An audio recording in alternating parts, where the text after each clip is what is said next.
तो mono stable multi vibrator, तो ये एक ऐसा सर्किट है जो केवल क्या जनरेट करता है, एक पल्स जनरेट करता है। टाइमर 555 का एप्लीकेशन, तो इसका एप्लीकेशन तो बहुत सारा है, लेकिन आपका सिलेबस में 2 एप्लीकेशन पढ़ने बोला है। अच्छा VCC क्या होता है दोस्तों, पॉजिटिव होता है नेगेटिव होता है। जनरली हम लोग VCC पॉजिटिव लेते हैं प्लस, और ये जो ग्राउंड है ये है नेगेटिव माइनस, ये जनरली प्लस लेते, ये जनरली माइनस लेते, समझ में आ रहा है ना। तो यहाँ से सर्किट कंप्लीट होता है। मोनो स्टेबल अगर मान लेते नहीं लिखा है तो लिखा रहेगा वन शॉट मल्टी वाइब्रेटर, ठीक है। तो अगर ए स्टेबल मल्टी वाइब्रेटर नहीं लिखा तो क्या लिखा रहेगा, लिखा रहेगा free running multi vibrator, free running एकदम चलता रहेगा, कोई रुकावट नहीं। तो इस तरीके से आपका एग्जाम में क्वेश्चन आता है दोस्तों, जहां पर आपको केवल फॉर्मूला याद रखना चाहिए, आपका क्वेश्चन बन जाएगा।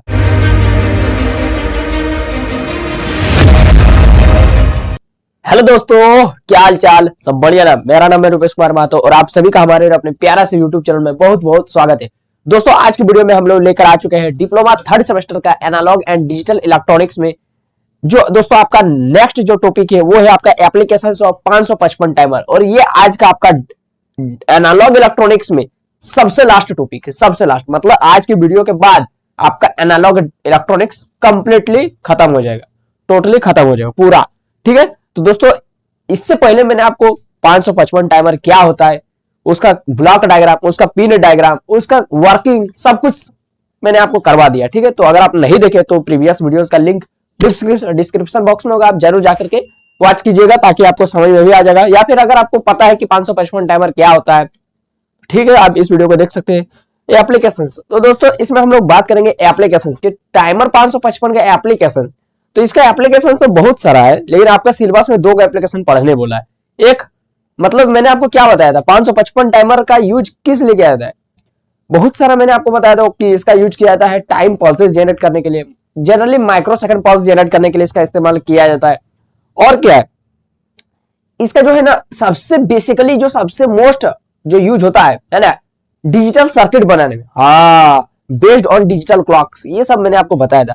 तो ये जो 555 टाइमर है जिसका एप्लीकेशन आज आपका सिलेबस में 2 को दिया हुआ है, जिसको हम लोग पढ़ेंगे, वो है मोनो स्टेबल मल्टी वाइब्रेटर, दूसरा ए स्टेबल मल्टी वाइब्रेटर। तो ये जो मोनो स्टेबल मल्टी वाइब्रेटर और ए स्टेबल मल्टी वाइब्रेटर दोनों ही आपका क्या है, सर्किट है, वो भी नॉर्मल सर्किट नहीं, डिजिटल सर्किट है ना। तो दोनों ही क्या है दोस्तों, डिजिटल सर्किट है, और इन दोनों सर्किट को हम लोग बना सकते, कंस्ट्रक्ट कर सकते with the help of 555 timer. 555 timer की मदद से ही इन दोनों सर्किट को हम लोग बनाते हैं दोस्तों। तो जिस कारण से आपका 555 टाइमर का वो क्या बन जाता है, एप्लीकेशंस बन जाता है। तो ये mono stable multi vibrator circuit और ए स्टेबल मल्टी वाइब्रेटर सर्किट क्या होता है, दोनों की बहुत अच्छा से हम लोग आज की वीडियो में समझेंगे दोस्तों। तो आप वीडियो में एकदम शुरू से लेकर अंत तक जरूर बने रहिए। तो चलिए शुरू करते हैं। तो सबसे पहले तो आप लोग कॉपी और कलम लेकर के बैठिए और साथ ही साथ एकदम लिखते चलिए, नोट्स बनाते चलिए, है ना, जो मैं आपसे मैंने हर बार कहता हूं। तो सबसे पहले यहाँ पर लिखना है, टॉपिक हेडिंग डाल दीजिए कॉपी में, एप्लीकेशंस ऑफ 555 टाइमर, और लिखना शुरू कीजिए। फॉलोइंग टू इंपॉर्टेंट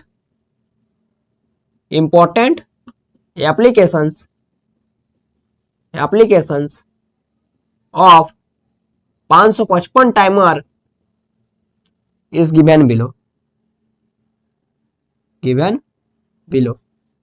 इसका 2 मोस्ट इंपॉर्टेंट एप्लीकेशन है। पहला जो आपको पढ़ने बोला है mono stable multi vibrator, mono stable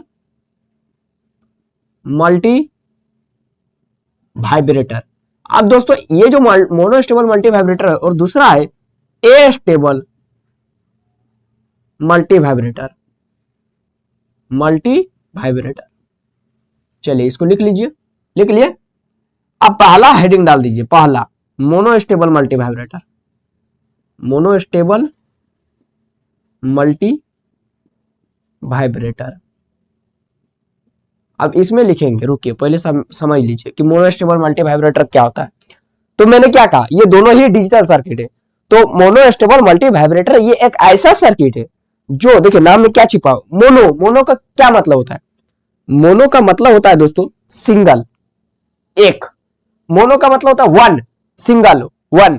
तो मोनो स्टेबल मल्टी वाइब्रेटर, तो ये एक ऐसा सर्किट है जो केवल क्या जनरेट करता है, एक पल्स जनरेट करता है, केवल वन पॉजिटिव, जो क्या करता है, पॉजिटिव ऑनगोइंग पल्स जनरेट करता है, मतलब सिंगल पल्स जनरेट करता है। आपको केवल एक सिग्नल चाहिए, है ना। मान लेते हैं आपको मान लेते हैं कोई आप डिवाइस कनेक्ट कर दिए है ना, कि मान लेते हैं एक बटन दबाएंगे तो मेरा तुरंत एलईडी बल्ब जलना चाहिए। मोबाइल से एक बटन दबाए, सिग्नल गया, वहां पर रिले ट्रिगर कर दिया है ना, ट्रिगर कर दिया और आपका एलईडी बल्ब जल गया।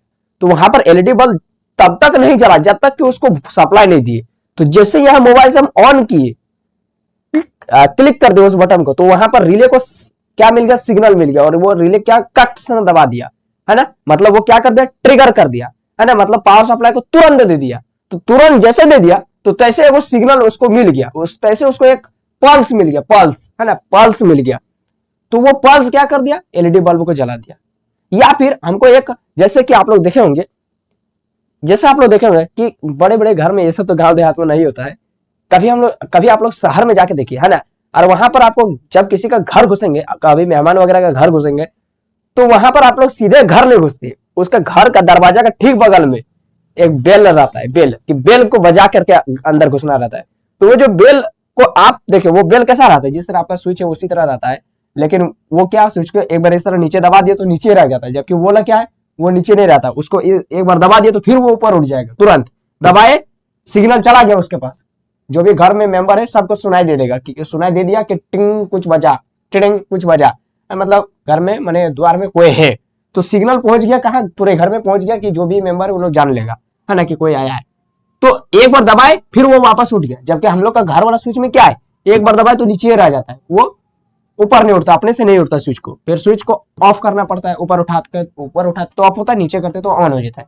लेकिन उसमें क्या है, बेल आइकन माने जो वो बेल होता है ना, जो घर के बगल में जो बेल होता है, उसको एक बार दबाते हैं तो वो ट्यून, जो भी सिग्नल जिस तरह का साउंड है घर में पहुंचा, फिर वो अपने जैसे उंगली हटाए तो वो फिर अपना ओरिजिनल पोजीशन में चला जाता है वो स्विच। तो वो क्या किया, वो एक सिग्नल भेज दिया, तो वो क्या किया, एक पल्स भेज दिया, पल्स है ना, पल्स इस तरीके से है ना, इस तरीके से एक पल्स भेज दिया, जैसे यहाँ ट्रिगर किए तैसे को पल्स भेज दिया, इतना सेकंड का, मान लेते ये कुछ सेकंड का है, मान लेते हैं 1 सेकंड का या 2 सेकंड का है, जितना सेकंड का है मान लेते को पल्स बना करके भेज दिया है ना, मतलब सिग्नल दे दिया है ना, सिग्नल, पावर सप्लाई, एक तरीके से पावर सप्लाई है इसको मानिए। तो ये होता है दोस्तों मोनोस्टेबल मल्टीवाइब्रेटर है ना, ये मोनोस्टेबल मल्टीवाइब्रेटर है, और इसका सर्किट डायग्राम को भी हम लोग ड्रॉ करेंगे। तो इतना आप लोग समझ गए कि मोनोस्टेबल मल्टीवाइब्रेटर क्या होता है, पॉजिटिव ऑनगोइंग पल्स जनरेट करता है, पॉजिटिव, केवल पॉजिटिव, नेगेटिव नहीं, केवल पॉजिटिव ऑनगोइंग पल्स जनरेट करता है। और इसका एक और नाम है मोनोस्टेबल मल्टीवाइब्रेटर का, कोई आपसे पूछ दे है ना कि मोनोस्टेबल, या फिर एग्जाम में लिखा रहे मोनोस्टेबल मल्टीवाइब्रेटर, नहीं लिखा रहेगा, कुछ और लिखा रहेगा, क्या लिखा रहेगा, one shot multivibrator, one shot, केवल एक ही बार क्या करेगा, शॉर्ट करेगा, मतलब एक ही बार आपको आउटपुट देगा, एक ही बार, मात्र एक ही बार। जबकि इसका उल्टा एस्टेबल मल्टीवाइब्रेटर में कंटिन्यूअस आपको मिलते जाएगा, कंटिन्यूअस सिग्नल इस तरीके से मिलेगा, पल्स, ये लाइन है कंटिन्यूअस इस तरीके से, फिर जीरो, फिर इस तरीके से, फिर जीरो, फिर इस तरीके से, लेकिन इसका ड्यूरेशन देखिए अलग अलग है ना, ये इतना सेकंड के लिए है, जबकि ये मात्र इतना ही सेकंड के लिए बंद हुआ, फिर ये इतना सेकंड के लिए चालू हुआ, फिर देखिए फिर कुछ ज्यादा देर के लिए फिर बंद रहा, फिर इतना सेकंड के लिए चालू हुआ। तो ये जो चेंजेस है वो अलग अलग, कभी हाई लो, तो वो पल्स का हाई लो वैल्यू पर डिपेंड, माने वैल्यू देता है, तो वो उसका ए स्टेबल, इसलिए इसका नाम पड़ा ए स्टेबल, स्टेबल नहीं है, ए स्टेबल। तो देखिए इसमें कंटिन्यूअस पल्स मिल रहा है, कंटिन्यूअस, मतलब इसको क्या बोलेंगे, इसको देखिए, इसको बोलेंगे पल्स ट्रेन, पल्स ट्रेन, इसको क्या बोलेंगे, पल्स ट्रेन, मतलब पल्स का ट्रेन, देखिए एक के पीछे एक पल्स, तो ये हो गया पल्स ट्रेन देता है, यानी एस्टेबल मल्टीवाइब्रेटर क्या जनरेट करता है, पल्स ट्रेन जनरेट करता है ना, जबकि मोनोस्टेबल मल्टीवाइब्रेटर केवल पॉजिटिव ऑनगोइंग पल्स जनरेट करता है, केवल एक ही को पल्स जनरेट करेगा। तो इतना आपको डिफरेंस, बेसिक सा डिफरेंस पता चल गया। अब उसके बाद फिर मैं आपको एस्टेबल मल्टीवाइब्रेटर बताऊंगा, तब थोड़ा और अच्छा से मैं बताऊंगा, इसका सर्किट को भी छापेंगे। अच्छा, इसका एक और नाम पता चल गया, वन शॉट मल्टीवाइब्रेटर, तो लिख सकते हैं आप, इसको भी लिख सकते हैं। और इसका एस्टेबल मल्टीवाइब्रेटर का भी नाम है, कुछ दूसरा नाम है ना, वो भी मैं आपको बताऊंगा।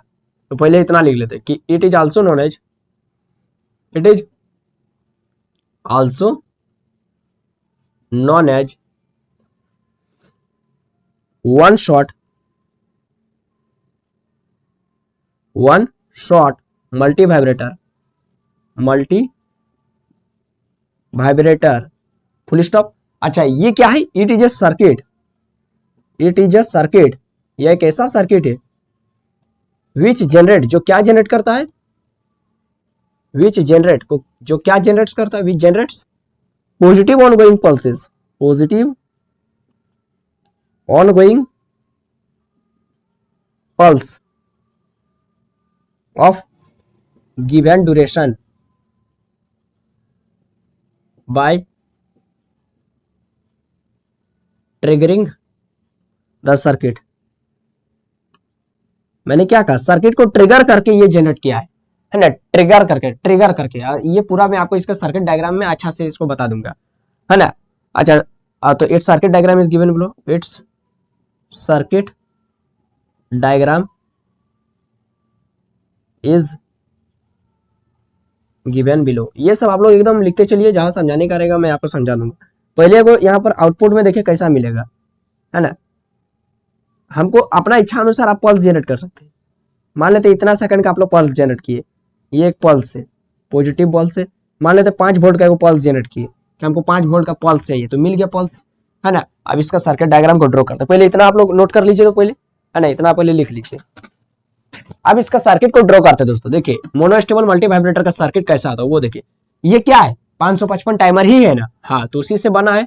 तो हम लोग सीधा सीधे क्या छापेंगे दोस्तों, 555 टाइमर को ही छाप देते हैं, है ना। ये आप लोग ठीक उसके नीचे छापिएगा ये वाला, है ना। तो 555 टाइमर में क्या होता है, टोटल 8 गो पिन होता है। ये क्या है, 555 टाइमर है, इसमें 8 गो पिन है।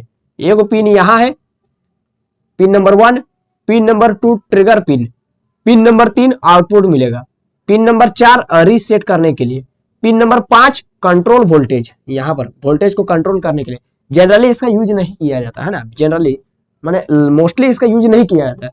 ये थोड़ा सा माने सिग्नल यहाँ जो आउटपुट मिल रहा है ना, उसको थोड़ा सा ये आउटपुट का जो माने जो सिग्नल पल्स मिलेगा उसका टाइम को थोड़ा बहुत ये खाली चेंज कर सकता है, लेकिन ये जनरली इसका नहीं ये यूज किया जाता है।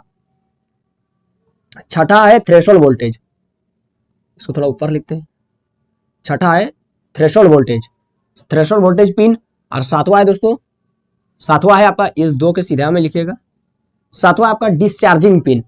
और 8वां है दोस्तों, इस 5 के सीधा में लिखिएगा, 8वां है आपका, आप लोग जानते हैं 8वां क्या होता है, VCC होता है, सप्लाई पिन, VCC पिन। अच्छा तो ये दोस्तों यहाँ पर देखिए कैसा ये होगा, ये कैसा है वो ध्यान से देखिए, है ना। तो पिन नंबर 1 ग्राउंड होता है, pin number 1 ground, pin number 2 triggering point, ये ट्रिगर करेगा, है ना। ये ट्रिगर करने के लिए, यहां से इस तरीके से ट्रिगर करने के लिए, है ना, ये ट्रिगर पिन हो गया। और 3 नंबर पिन ये आउटपुट देता है, ये आउटपुट देगा, आउटपुट चला गया, ठीक है, आउटपुट देगा। तो आप इसको ऐसा भी लिख सकते हैं या फिर आप सीधे इसी तरह ही रहने दीजिए, ये चला गया आउटपुट में, ठीक है। और आउटपुट कैसा मिलेगा, इस तरीके से। और यहां जो 5 नंबर है दोस्तों, ये आउटपुट है, ठीक है, ये पल्स मिल गया। कितना सेकंड का पल्स मिलेगा, ये 0.693 RC, ठीक है, इतना सेकंड का आपको पल्स मिलेगा यहाँ पर। अच्छा यहां पर है आपका एक कैपेसिटर लगा करके ग्राउंड किया हुआ है, जिसका वैल्यू होता है 0.01 माइक्रोफेराड, बहुत कम होता है, बोले ना इसका यूज नहीं किया जाता है क्योंकि इसका ज्यादा फर्क ही नहीं पड़ता है ना। छठा पिन डिस्चार्ज, छठा पिन है आपका थ्रेशोल्ड वोल्टेज, थ्रेशोल्ड वोल्टेज। सातवां पिन है डिस्चार्ज पिन। तो डिस्चार्ज कैसे होता है, एक कैपेसिटर लगा रहा था, कैपेसिटर को ये डिस्चार्ज करता है, कैपेसिटर को, है ना, कैपेसिटर को डिस्चार्ज करने के लिए पिन है डिस्चार्जिंग पिन। अच्छा ये छठा पिन है आपका थ्रेशोल्ड वोल्टेज पिन। तो थ्रेशोल्ड वोल्टेज कहां से कनेक्ट रहेगा, आपका पॉजिटिव सप्लाई के साथ, और इस तरीके से 7 पिन से, 7वां पिन से कनेक्ट रहता है। अच्छा तो ये हो गया रेजिस्टेंस R, यही वाला R2 यहाँ पर है ना। अच्छा ये कैपेसिटेंस C, यही वाला कैपेसिटेंस तो यहाँ पर जो आपको दिख रहा है। अच्छा ठीक है। अच्छा और ये 4 नंबर जो पिन है दोस्तों, ये रीसेट पिन है, ये जो आउटपुट आ रहा है उसको रोकने के लिए है। और 6 नंबर में, रुकिए अभी ध्यान से देखिए, जो आउटपुट आ रहा है उसको रोकने के लिए, तो आउटपुट यहाँ से आ रहा है, उसको रोकने के लिए रीसेट कर देता है ना। मतलब देखते हैं ना कि मेरा कोई जैसे मोबाइल अच्छा से काम नहीं कर रहा है, या फिर हमको मोबाइल को खाली करना है, मतलब जो इसका आउटपुट जो हमको मिलता है, जो हम लोग देख रहे हैं मोबाइल से, तो वो उसका आउटपुट है ना। तो अगर आउटपुट हमको रोकना है, मतलब मोबाइल को बंद कर देना, पूरा उसका आउटपुट को बर्बाद कर देना है ना, जो आउटपुट दे रहा है उसको एकदम शुरू से आप फिर से उसको चालू करना है, यानी उसका काम को रोक रहे। तो ये हो गया रीसेट मोबाइल को हम रीसेट मारते, फिर नया मोबाइल हमको नया जैसा दिखता है। तो वही बोले इसका जो आउटपुट है, जो इसका काम है, उसको रोकता है, तो रीसेट कर देता है ना। उसका आठवां नंबर जो पिन है दोस्तों, वो है क्या है आपका, वही VCC है, VCC। इसको ऐसा छापिए, यहां से ले लीजिए, है ना, ठीक है, इस तरीके से ये VCC है। अच्छा, VCC क्या होता है दोस्तों, पॉजिटिव होता है नेगेटिव होता है? जनरली हम लोग VCC पॉजिटिव लेते हैं, प्लस, और ये जो ग्राउंड है ये है नेगेटिव माइनस। ये जनरली प्लस लेते हैं, ये जनरली माइनस लेते हैं, समझ में आ रहा है ना। तो यहाँ से सर्किट कंप्लीट होता है, 1 नंबर ग्राउंड है और 8 नंबर VCC है, तो यहाँ से सर्किट कंप्लीट हो जाता है, पावर सप्लाई पॉजिटिव से नेगेटिव की ओर कंप्लीट हो जाता है, करंट का फ्लो। तो ये इस तरीके से होता है। ये 2 नंबर पिन किस लिए दिया है, मोनोस्टेबल मल्टीवाइब्रेटर का पहचान करने के लिए कि दोनों ये जो है ना, क्या कहते हैं, मोनोस्टेबल मल्टीवाइब्रेटर का सर्किट डायग्राम और एस्टेबल मल्टीवाइब्रेटर का सर्किट डायग्राम मिलता जुलता है, एकदम सेम है ना, लगभग। तो अलग दिखाने के लिए मल्टीवाइब्रेटर में क्या होता है दोस्तों, हमको ट्रिगर करना पड़ता है सिग्नल, हमको एक ही चाहिए ना, तो हमको जय बार चाहिए, मान लेते हमको एक सिग्नल चाहिए, अभी चाहिए, तो एक बार दबा दिए, मिल गया। अब नहीं चाहिए, अब बाद में चाहिए, तो बाद में फिर आकर के दबाएंगे तो आरे को सिग्नल मिल जाएगा, फिर बाद में चाहिए, फिर आरे को, मतलब हमको एक करके मिले। ऐसा नहीं कि हाँ एक बार दबा दिए तो हमको मिलते हैं सिग्नल, वैसा नहीं है ना। तो वो होता है एस्टेबल मल्टीवाइब्रेटर में, दूसरा वाला में, इसमें नहीं है, इसमें सिंगल मिलेगा, इसलिए ट्रिगर का बार बार जरूरत पड़ता है। तो ट्रिगर पॉइंट यहाँ पर, ट्रिगर पिन हो गया, है ना, ट्रिगरिंग। अच्छा, ये 30 नंबर है, आउटपुट आपको मिलेगा, यहाँ से आउटपुट मिलेगा, है ना। ये पल्स तो यहीं से निकलेगा, 3 नंबर से ही निकलेगा, और ये जाता है लोड में कनेक्ट रहता है ना। और चौथा नंबर पिन आपको पता चल गया रीसेट है। 5 नंबर पिन के ज्यादा काम नहीं होता है। 6 नंबर पिन है threshold voltage pin. Threshold voltage मतलब ये जो आउटपुट जो आपको पल्स मिला है, इस पल्स को रोकने के लिए कितना वोल्टेज चाहिए, वो है आपका थ्रेशोल्ड वोल्टेज, है ना। तो आउटपुट को रोकने के लिए 6 नंबर पिन में थ्रेशोल्ड वोल्टेज दिया जाता है। 7 नंबर पिन क्या करता है, इस कैपेसिटर को जो चार्ज हुआ था उसको फिर से डिस्चार्ज करता है ना। ये कैपेसिटर को डिस्चार्ज करने के लिए डिस्चार्जिंग पिन लगा हुआ है, पिन नंबर 7। पिन नंबर 8 तो पता ही है, जहां से पावर दिया जाता है। तो ये हो गया दोस्तों इसका मोनो स्टेबल मल्टीवाइब्रेटर का सर्किट डायग्राम, समझ में आ गया। ट्रिगरिंग कैसे किया जाता है, यहां से ट्रिगर, है ना। मान लेते आपको सिग्नल मिल रहा था, बहुत अच्छा से मिल रहा था, ठीक है। अब जैसे सिग्नल इस तरीके से मिला और लो हुआ, मतलब 0 से 0 हुआ, जैसे 0 हुआ हम जाकर के ट्रिगर कर दिए, और ट्रिगर कर दिए तो कम समय में फिर से हमको सिग्नल मिलता रहा, माने मिल गया है वो। अब ये सिग्नल कितना आपको चाहिए वो तो आप पर डिपेंड कर रहा है ना, आप कितना बड़ा मतलब आप कितना टाइम के लिए सिग्नल चाहते हैं, है ना। कम समय के लिए इतना मिलेगा, ज्यादा समय के लिए एकदम चलता रहेगा, है ना। मान लेते 1 मिनट के लिए सिग्नल चाहिए, 2 मिनट के लिए चाहिए, तो ये सिग्नल चल इस तरह, इसका जो वैल्यू है वो होता चलेगा, है ना, ज्यादा हो जाएगा। तो ये दोस्तों ट्रिगर ऐसा किया जाता है ना। जैसे यहाँ लो हुआ तैसे हम जाकर के दबा दिए, ये वाला ट्रिगर तो दबा दिया, तो सर्किट फिर से कंप्लीट हो गया और हमको यहाँ से पल्स को मिल गया, इस तरीके से ये वाला पल्स मिला, ठीक है। तो ये हो गया दोस्तों, इसको आप लोग एकदम नोट कर लीजिए। उसके बाद मैं आपको मैं आपको एस्टेबल मल्टीवाइब्रेटर, थोड़ा बहुत आपको ये वाला समझ में आ गया होगा, तो अब मैं आपको एस्टेबल मल्टीवाइब्रेटर बताता हूँ, और फिर जो भी इसमें कुछ डाउट कंफ्यूजन है उसमें क्लियर हो जाएगा। तो सेकंड है दोस्तों, इसका जो सेकंड एप्लीकेशन है वो है आपका ए स्टेबल मल्टीवाइब्रेटर। ए स्टेबल, मान लेते आपका एग्जाम में ए स्टेबल नहीं लिखा है, कुछ और लिखा है, तब तो आप लोग कंफ्यूज हो जाएंगे, नहीं कंफ्यूज नहीं होना है। पहला मोनो स्टेबल अगर मान लेते नहीं लिखा है तो लिखा रहेगा वन शॉट मल्टीवाइब्रेटर, ठीक है। तो अगर ए स्टेबल मल्टीवाइब्रेटर नहीं लिखा है तो क्या लिखा रहेगा free running multivibrator, free running, एकदम चलता रहेगा, कोई रुकावट नहीं। एक बार चालू कर दीजिए, आपको मिलता रहेगा आउटपुट, मिलता रहेगा, कोई दिक्कत नहीं। हाँ, ये ड्यूरेशन कम बेसी हो सकता है ना। तो सबके लिए ड्यूरेशन अलग अलग निकालना पड़ता है, तो ये कम बेसी हो सकता है, मतलब एक बार हाई होगा तो लो होगा, लो होगा तो हाई होगा, मतलब इस तरीके से आप लो हाई इसका पल्स मिलता रहता है। तो वही बोले इसमें कंटिन्यूअस मिलता है, आपको एक बार नहीं, आपको बार बार मिलेगा, है ना। ट्रेन, इसको बोलते हैं पल्स का ट्रेन, एक पल्स के पीछे दूसरा पल्स के पीछे तीसरा पल्स, तो इसको बोलते हैं पल्स का ट्रेन, है ना। तो इसमें लिखते हैं, आप लोग भी लिखिए, नोट यहाँ पर हेडिंग डाल दीजिए, ए स्टेबल मल्टीवाइब्रेटर। तो it is also known as free running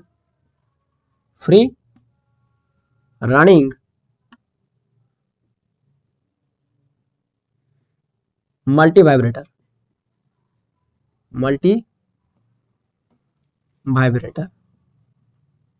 और नाम से ही पता चल जा रहा है कि फ्री रनिंग एकदम दौड़ता रहेगा मल्टी वाइब्रेटर। अच्छा, तो ये भी तो एक सर्किट है ना, इट इज ए सर्किट, यह एक ऐसा सर्किट है विच प्रोड्यूस, जो क्या प्रोड्यूस करता है दोस्तों, क्या जनरेट करता है, pulse train of high and low value, low and high value, low and high value, low and high value का पल्स ट्रेन प्रोड्यूस करता है। समझ में आ गया। अच्छा, इसको भी तो बनाते 555 टाइमर से ही ना। इट कैन बी कंस्ट्रक्टेड, लंबा करने के लिए थोड़ा इसको लिख दे रहे एक line, it can be constructed, नहीं तो एक लाइन में भी तो हो जाएगा। It can be constructed with the help of, ये वाला लाइन आप उसमें भी जोड़ सकते हैं, with the help of 555 timer, 555 timer which circuit diagram, which circuit diagram. अब दोस्तों फिर से मैं आपको बता रहा हूं कि इसमें ट्रिगर करने की जरूरत नहीं होता है, is given below, which circuit diagram is given below.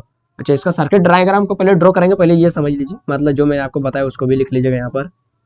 Pulse train, ये आउटपुट है ना, पल्स ट्रेन प्रोड्यूस करता है।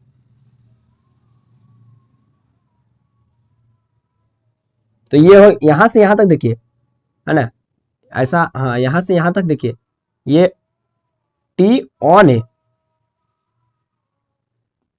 ये दोस्तों मैं आपको जब टाइम डिले पढ़ा रहा था या फिर ड्यूटी साइकिल, तब मैंने ये सब आपको बताया था।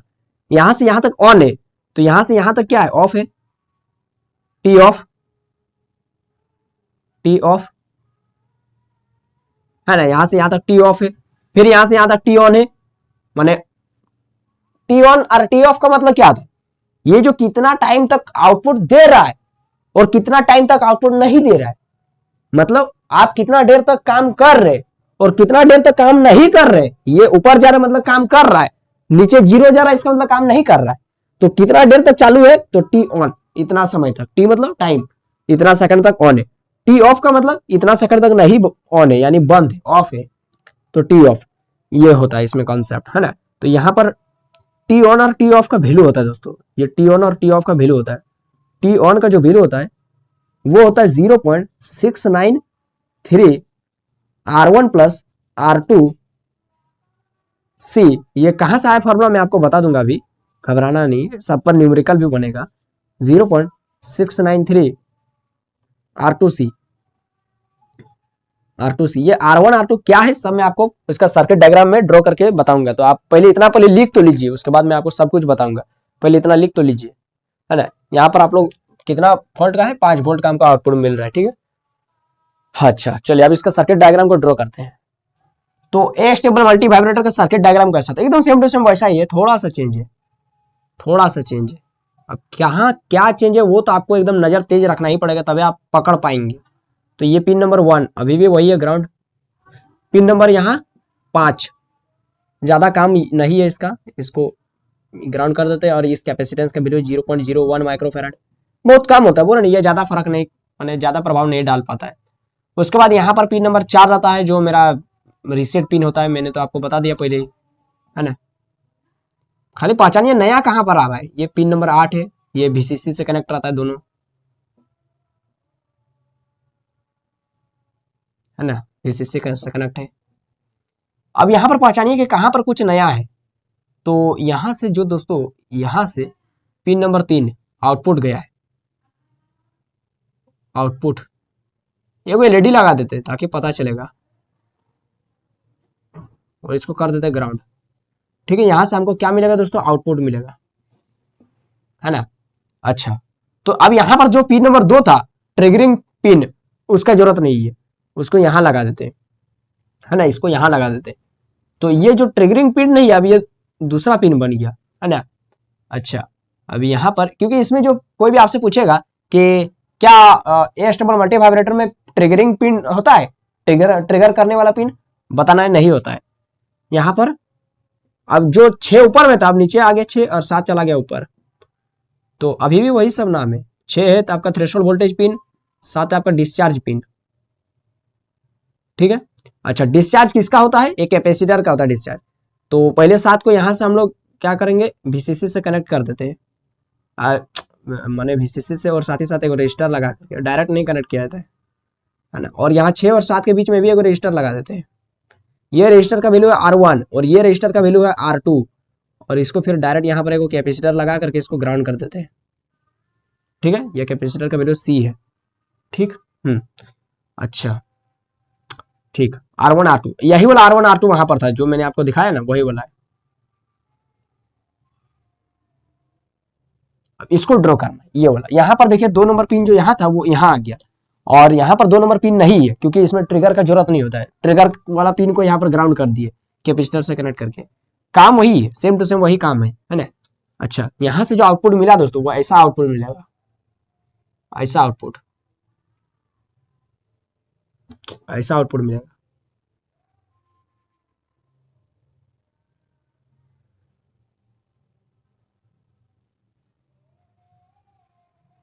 अब ये फिक्स नहीं है कि एकदम इसका टाइम इंटरवल एकदम बराबर बराबर है, वो फिक्स नहीं है।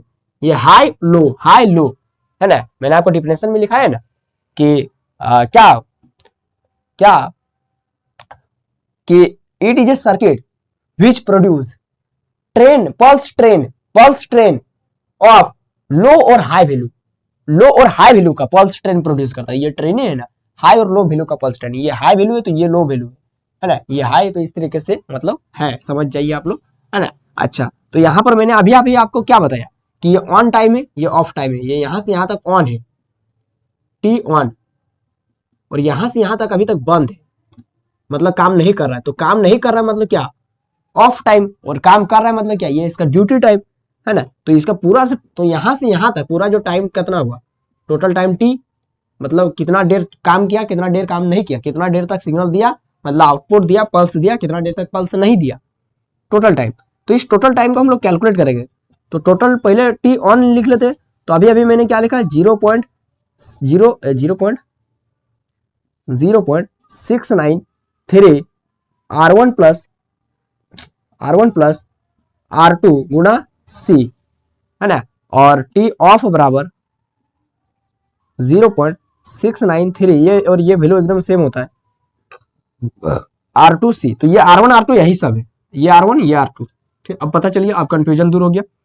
टोटल टाइम निकालते, तो टोटल टाइम T बराबर T on plus T of, है ना। फिर इसका ड्यूटी साइकिल भी निकालेंगे और पता करेंगे कि 1 सेकंड में कितना इस तरीके से हमको पल्स मिला, यानी इसका फ्रीक्वेंसी भी निकालेंगे, है ना। तो T ऑन कितना है, 0.693। दोस्तों इसको कैलकुलेट काहे कर रहे हैं, क्योंकि यहाँ से हमको फॉर्मूला निकालना है, और उस फॉर्मूला का यूज करके हम लोग एक दो न्यूमेरिकल सॉल्व करेंगे। अगर मान लेते एग्जाम में आ गया तो, क्योंकि पिछले सालों में पूछा गया है। यहाँ से 0.693 को कॉमन ले लेते, दोनों के लिए तो सेम है ना, और सी को भी कॉमन ले लेते, तो सी को बाद में लिख देंगे। पहले R1 प्लस R2 को जोड़ लेते हैं। यहाँ R1 प्लस R2, इसका R2 को भी ले लिए, और सी कॉमन था उसको भी बाहर निकाल दिए। यहाँ से टोटल टाइम T बराबर कितना आ गया, 0.693 R1 प्लस एगो R2 और एगो R2, दूगो R2 C। ये वाला हो गया टोटल टाइम का फॉर्मूला, टोटल टाइम। अच्छा, ये टोटल टाइम का फॉर्मूला हुआ। तो ड्यूटी साइकिल निकालते हैं, इसलिए ड्यूटी साइकिल। तो दोस्तों इसीलिए मैंने आपको पहले ही ड्यूटी साइकिल क्या होता है मैंने पढ़ा दिया था, ड्यूटी साइकिल और टाइम डिले, ताकि यहाँ पर उसका जरूरत हुआ। तो टाइम ड्यूटी साइकिल यानी हो गया आपका टोटल टाइम जब वो चालू था, और टोटल टाइम यानी जब चालू नहीं था और चालू था, दोनों को मिला करके। तो टी ऑन कितना है, टी ऑन कितना है, 0.693 R1 प्लस R2 C। अच्छा दोस्तों, आप लोग बहुत बच्चे बोल रहे कि सर ये वाला तो दोनों फॉर्मूला आपने सीधे नहीं किया, ये कहां से आया ये वाला वैल्यू 2। तो दोस्तों देखिए, जहां से भी आप लोग खरीदने जाएंगे मल्टी वाइब्रेटर, है ना, मल्टी वाइब्रेटर खरीदने जाएंगे ना, है ना, या फिर टाइमर 555 खरीदने जाएंगे, तो वहां पर आपका उसका मैनुअल में लिखा रहता है, उस कागज में लिखा रहता है, पिन डायग्राम छपा रहता है, ब्लॉक डायग्राम छपा रहता है, लिखा रहता है कि ये कितना देर तक चालू रहता है, यानी ऑन टाइम, कितना देर तक बंद रहता है, ऑफ टाइम। ये सारा कैलकुलेशन उसी मैनुअल में दिया है, ये मैं खुद से नहीं बता रहा, यार नहीं, और किताब में भी अगर स्टैंडर्ड बुक में लिख रहा है तो वही वाला। अब वेबसाइट में ये डाटा शीट सर्च करके देखिए, है ना, टाइमर 555 डेटा शीट, है ना। तो वहां पर आपको एक मैनुअल मिलेगा, जिस तरीके से कुकर वगैरह खरीदते थे पहले तो मैनुअल कागज मिलता था, किताब जैसा छोटा सा किताब, उसमें बहुत छोटा छोटा लिखा रहता है कैसे इसको चलाना ऑपरेट करना है। उसी तरीके से टाइमर 555, तो अभी तो ये वो टाइमर खरीदने जाए तो दुकान में तो मैनुअल नहीं देगा, कम से कम 100 पीस खरीदेंगे तभी देगा। मान लीजिए आपको टाइमर का इसका मैनुअल को पढ़ना है तो आप गूगल में सर्च कर सकते हैं, है ना। कंपनी का नाम लिख दिए और सर्च कर लीजिए, और ये खाली टाइमर 555 लिख दीजिए ना, डाटा शीट लिख दीजिए, डेटा शीट, उसमें सारा डेटा लिखा रहेगा उसके बारे में, सारा कैलकुलेशन उसी में दिया रहता है। ये जो भी मैं कैलकुलेशन कर रहा सारा उसी में दिया हुआ है, वहीं से उठा करके लिख रहा, एकदम सेम टू सेम मिल जाएगा, हर एक लाइन मिल जाएगा, ये डायग्राम भी वहीं पर छपल मिलेगा, है ना। अब टी ऑन बटा टी ऑफ, तो टोटल टाइम तो हम लोग पहले ही निकाल लिए, यहाँ पर टोटल टाइम लिख देते हैं, पहले ही निकाल लिए 0.693 R1 प्लस 2R2 गुना सी, तो यहां से ये कट गया, सी कट गया, तो मेरा क्या बचा दोस्तों, R1 प्लस R2 बटा R1 प्लस 2R2, तो ये मेरा ड्यूटी साइकिल डीसी का फॉर्मूला मिला। अभी रुकिए, अभी ये को फॉर्मूला मिला, हमको एक और फॉर्मूला निकालना है, ड्यूटी साइकिल पता चल गया, इससे हम लोग न्यूमेरिकल बनाएंगे, है ना। ठीक है, एक और फॉर्मूला निकालेंगे कि ये तो पूरा टोटल टाइम हुआ है ना, टोटल टाइम में एक पल्स मिला और फिर नहीं पल्स मिला, यानी ये बंद है, ये चालू है, ये चालू है, ये बंद है, तो ये तो अभी कुछ सेकंड के लिए है, कितना सेकंड के लिए, इतना सेकंड के लिए चालू है, इतना सेकंड के लिए बंद है। हमको निकालना है कि एक सेकंड के लिए कितना होगा, एक सेकंड में कई पल्स बनेगा, एगो दूगो तीन गो कई पल्स बनेगा एक सेकंड में, मान लेते इतना एक सेकंड है तो एक सेकंड में कई पल्स है, इस तरीके से एगो दूगो तीन को कई पल्स है एक सेकंड में, उसी को बोलते हैं फ्रीक्वेंसी। फ्रीक्वेंसी तो इसका दोस्तों अब हम लोग फ्रीक्वेंसी निकालते, तो इधर मिटा देते, अगर आप लोग छाप लिए तो या लिख लिए तो मिटा देते, है ना। तो अब इसका फ्रीक्वेंसी निकालते, ये एगो फॉर्मूला मिल गया, इसका जरूरत है, ठीक है। तो नाउ फ्रीक्वेंसी, तो फ्रीक्वेंसी आपको पता है कि फ्रीक्वेंसी को हम लोग डिनोट कैसे करते, मतलब फ्रीक्वेंसी को कैलकुलेट कैसे करते हैं, उसका टाइम से, टी ऑन और टी ऑफ से, ऑफ पल्स जो भी पल्स मिला है ना, उसका टी और टी ऑफ से, है ना। तो यहां पर आपको लिखना है इस तरीके से, फ्रीक्वेंसी ऑफ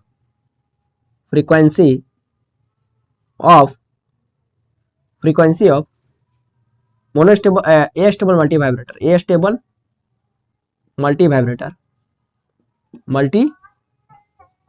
वाइब्रेटर, तो इसका फ्रीक्वेंसी दोस्तों, तो एक लाइन खाली लिख दीजिए, एक line, frequency of stable multi vibrator depends on, अब देखिए फ्रीक्वेंसी है तो किस पर डिपेंड करेंगे, फ्रीक्वेंसी का फॉर्मूला क्या होता है 1/t, ये इसका टोटल टाइम पर डिपेंड करेगा, टोटल टाइम मतलब कितना 1/t on plus T of, है ना। हमको दोनों वैल्यू चाहिए और दोनों को जोड़ करके बटा कर देंगे तब हमको फ्रीक्वेंसी मिलेगा। यानी ये फ्रीक्वेंसी किसका माने किस पर डिपेंड करता है, इस टोटल टाइम पर डिपेंड करता है। टाइम किसका, उस पल्स का टाइम है ना, कि टी ऑन और टी ऑफ किसका है, पल्स का है, depends on T on and T of the pulse which is given by चलिए अब इस फ्रीक्वेंसी का फॉर्मूला निकालते हैं। तो हम लोग फ्रीक्वेंसी बराबर जानते हैं 1/t होता है, तो 1/t मतलब 1/t on plus T of, तो इसको ऊपर लिख देते हैं, है ना, इधर खाली ये वाला फॉर्मूला इधर लिख देते हैं ताकि इसका जरूरत होगा, अभी यहां लिख देते हैं, डीसी यानी ड्यूटी साइकिल बराबर R1 प्लस R2 बटा R1 प्लस 2R2, ठीक है, इसको लिख दिया। चलिए अब इसको मिटा देते हैं, यहां पर इसको कैलकुलेट कर दो ताकि आपको दिखाई भी देगा क्लियर, है ना।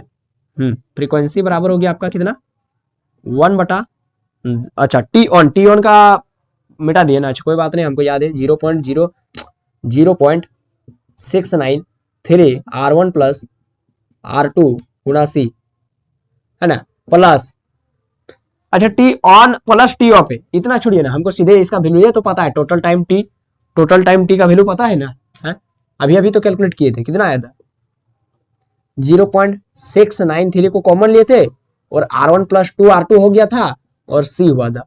चलिए अब ये जो 0.693 ये बटा में उसको उधर कर देते तो ये गुना में हो जाएगा, मतलब ये खाली हमको भागा सॉल्व करना केवल इतना 1/0.693 को खाली कैलकुलेटर में सॉल्व कीजिए, कैलकुलेटर में 1/0.693, तो ये आपका आएगा 1.443 बटा जो है सेम टू सेम रहने दीजिए 2R2C।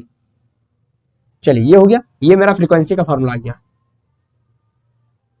अब न्यूमेरिकल बनाएंगे, ये वो फॉर्मूला हो गया, ये वो फॉर्मूला हो गया, दो फॉर्मूला प्लस दो फॉर्मूला है ना। चलिए क्या कैसा आता है एग्जाम में क्वेश्चन, सब कुछ मैं आपको बताता हूं, पहले इतना पहले नोट कर लीजिए। तो ये है दोस्तों क्वेश्चन, देखिए ध्यान से देखिए क्या निकालने बोल रहा है, उसके आधार पर फॉर्मूला लगाइए और आंसर निकाल दीजिए। Find the frequency of A stable multi vibrator, frequency निकालने बोल रहा है। वेयर वैल्यूज ऑफ R1 दे दिया, R2 दे दिया है और C का वैल्यू दे दिया है। तो सिंपल सा आपको केवल एक ही वो चीज निकालने बोल रहा है, जबकि हमारे पास फॉर्मूला दो को है। आपको निकालना क्या है दोस्तों, फ्रीक्वेंसी निकालना है। तो पहले जो जो गिवन में दे दिया उसको लिख लीजिए, गिवन डेट क्या क्या दिया हुआ है वो सब पहले लिख लीजिए। तो क्या क्या दिया हुआ है, R1 का वैल्यू दिया हुआ है, R2 का वैल्यू दिया हुआ है और C का वैल्यू दिया हुआ है। R1 का वैल्यू 10 किलो ओम, R2 का वैल्यू 7 किलो ओम, C का वैल्यू 10 माइक्रोफैराड। निकालना क्या है, फ्रीक्वेंसी। चलिए फ्रीक्वेंसी का तो सबसे पहले आपको फॉर्मूला याद होना चाहिए। फ्रीक्वेंसी का फॉर्मूला होता है 1.443 बटा R1 प्लस कितना था formula, R1 plus R2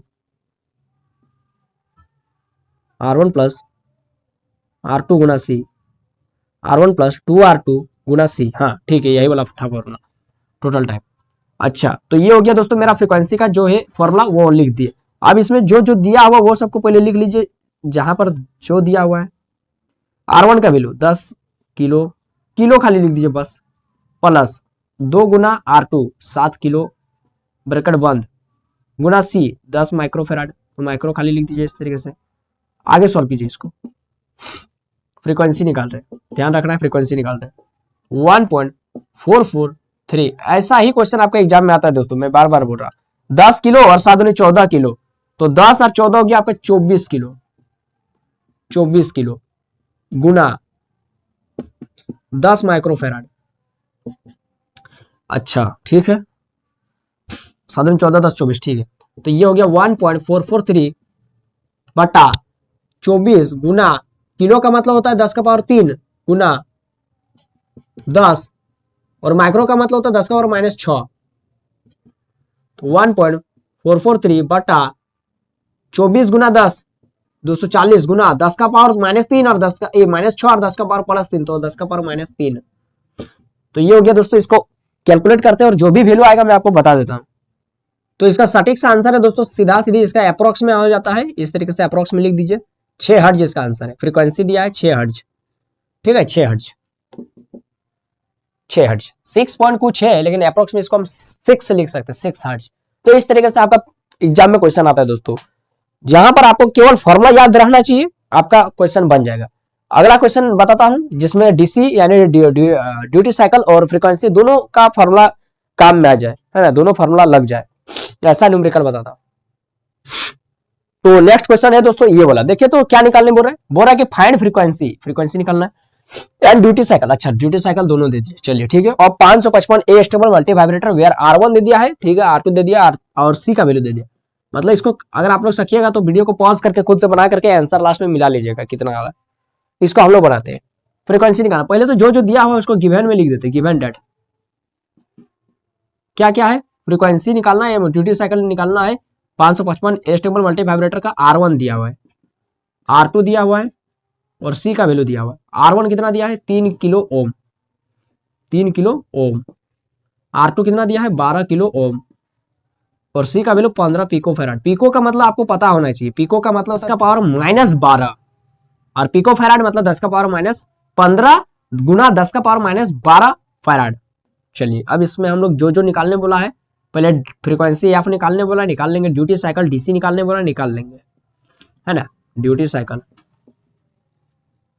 duty cycle तो यहां पर चूंकि हम लोग जानते हैं फॉर्मूला, फ्रीक्वेंसी का फॉर्मूला हम लोग जानते हैं क्या होता है 1.443 बटा क्या क्या बोलिए R1 प्लस 2R2 गुना C, तो 1.443 बटा R1 का वैल्यू 3 किलो प्लस 2 गुना R2 का वैल्यू 12 किलो,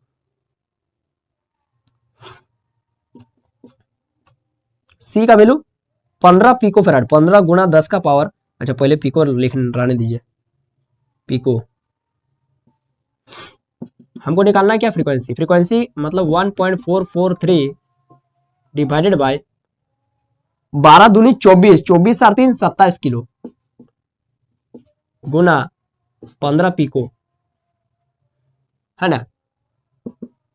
तो फ्रीक्वेंसी निकाल रहे, तो 1.443 डिवाइडेड बाय 27 किलो का मतलब 10 का पावर प्लस 3 गुना 15 गुना पिको का मतलब होता है 10 का पावर माइनस 12 फ्रीक्वेंसी। तो इसको सॉल्व करते हैं दोस्तों, 15 गुना और 27 जो भी होगा लिख लेंगे हम लोग, टेंशन नहीं लेना है। 10 का पावर माइनस 12 गुना 10 का पावर प्लस 3 तो हो जाएगा 10 का पावर प्लस 9, 27 गुना 15 गुना 10 का पावर प्लस 9, प्लस का माइनस होगा ना, माइनस वाला साइन बड़ा है, 12 है। तो सीधा सीधे इसको कैलकुलेटर में ये सारा वैल्यू पुट करते हैं, जो भी आ रहा है आंसर उसको लिख देते बिना कोई झमेला के। तो दोस्तों आपका आंसर आ गया 3.56 मेगा हर्ट्ज, मेगा का मतलब 10 का पावर प्लस 6, है ना। तो इसको हम लोग माइक्रो में नहीं निकाले, माइक्रो में निकालते तो 0 पॉइंट इस तरह बहुत बड़ा माने बहुत छोटा सा वैल्यू आता है, तो इसीलिए इसको हम लोग क्या करते मेगा में लिख दिए, है ना, मेगा में, है ना। मेगा मतलब समझ में आ रहा है ना, मेगा का मतलब होता है दोस्तों 10 का पावर प्लस 6 और माइक्रो का मतलब होता है 10 का पावर माइनस 6। तो मेरा आंसर 10 का पावर प्लस 6 यानी बहुत बड़ा वैल्यू आ रहा था, छोटा नहीं बड़ा वैल्यू आ रहा था, इसलिए इसको हम लोग छोटा दिखाने के लिए मेगा में लिख दिए, ठीक है। अच्छा तो मेरा फ्रीक्वेंसी निकाले, ये हो गया हमारा फ्रीक्वेंसी का आंसर आ गया। दूसरा ड्यूटी साइकिल दिखा रहा है, ड्यूटी साइकिल का फॉर्मूला क्या होता है ऊपर में लिखा हुआ है, लगा दीजिए। तो इसको आप लोग लिख लीजिएगा, पहले इधर मिटा देते हैं और ड्यूटी साइकिल निकाल रहे हैं, चूंकि इसलिए ड्यूटी साइकिल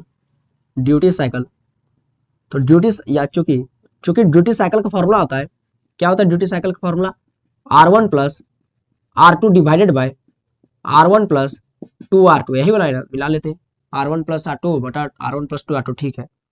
R1 का वैल्यू दिया हुआ है 3 किलो प्लस R2 का वैल्यू 12 किलो बटा R1 का वैल्यू 3 किलो प्लस 2 गुना 12 किलो,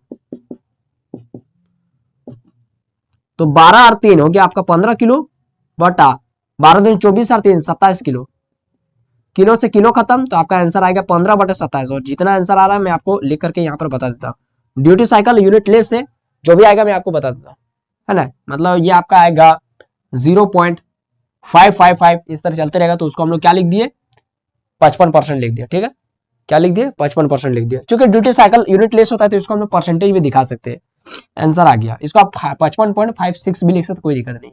तो इस तरीके से दोस्तों आई होप कि आपको समझ में आ गया होगा, इसको आप पहले नोट कर लीजिए। दो को क्वेश्चन मैंने आपको बता दिया, दो को क्वेश्चन दो टाइप का, पहला में मैंने आपको बताया खाली फ्रीक्वेंसी कैसे निकाला जाता है, इसमें भी फ्रीक्वेंसी है, वो नॉर्मल क्वेश्चन था, ये थोड़ा अलग क्वेश्चन है, वही है सेम टू सेम है। तो कैसा लगा दोस्तों आपको ये वीडियो, मैंने आपको डिप्लोमा 3rd सेमेस्टर का एनालॉग इलेक्ट्रॉनिक्स कंप्लीट करवा दिया है, इसके बाद हम लोग डिजिटल इलेक्ट्रॉनिक्स को कवर करेंगे, लगभग हम लोग यूनिट 6 तक खत्म कर लिए, यूनिट 6 बहुत बड़ा मायने मतलब बहुत बड़ा यूनिट तक हम लोग कर लिए, पूरा एनालॉग खत्म, 2025 का सिलेबस का डिप्लोमा 3rd सेमेस्टर का एनालॉग इलेक्ट्रॉनिक्स खत्म, पूरा खत्म। अब जो हम लोग शुरू करेंगे वो डिजिटल इलेक्ट्रॉनिक्स रहेगा, तो डिजिटल इलेक्ट्रॉनिक्स को अभी नहीं शुरू करेंगे, हम लोग कुछ दिन बाद शुरू करेंगे, फिलहाल जो अभी बचा हुआ है वो सब कभी थोड़ा आगे तक खींच लेते हैं, सिलेबस को कवर कर लेते हैं।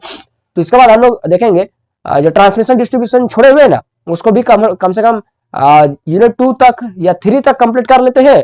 उसके बाद हम लोग स्विच गियर प्रोटेक्शन को भी थोड़ा कवर कर लेंगे यूनिट 2 3 तक, उसके बाद बेसिक ऑफ पावर सिस्टम को भी देखेंगे, है ना।